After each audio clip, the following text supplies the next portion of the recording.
আসসালামু আলাইকুম। Hi guys, দেখুন এটা হচ্ছে কলা গাছ। এটার ভিতরের অংশটা নেব আমরা খাওয়ার জন্য, যেটাকে নোয়াখালীর ভাষায় বুগুলি বলি। আর এখানে হচ্ছে সিম গাছ।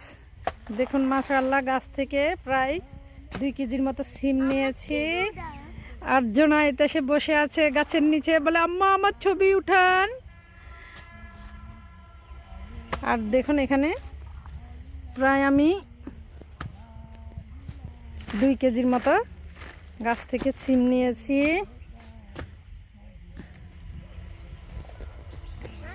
এই গাছটার কলা কিন্তু অনেক আগে নিয়ে খেয়ে ফেলেছি। এখন দেখুন কলার গাছের ভিতরের যে অংশটা আছে ওটাকে আমরা নোয়াখালী ভাষা বলি বুগুলি। বুগুলিটা এখন নিব ভিতর থেকে।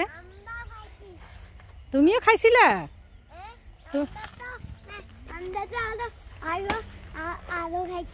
মজা লাগছিল তোমার কাছে? আরো খাইছিল? মজা লাগছিল কিন্তু আমার তিতা মুখ আর তিতা হয়ে গেছে। মুখ তিতা হয়ে গেছে? আবার খাতে মনে করছে।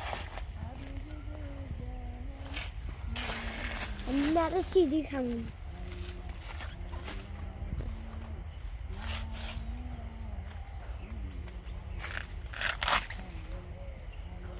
এদিকে আনেন দাদি।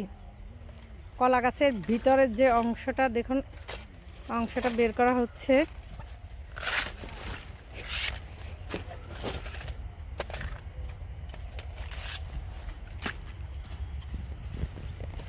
এটার নাম হচ্ছে বুগুলি। নোয়াখালী ভাষায় এটাকে আমরা বুগুলি বলি। আচ্ছা খেয়েও, রান্না করার পরে খাই আব্বা। না না না, ঠিক তো ওরে ভাই।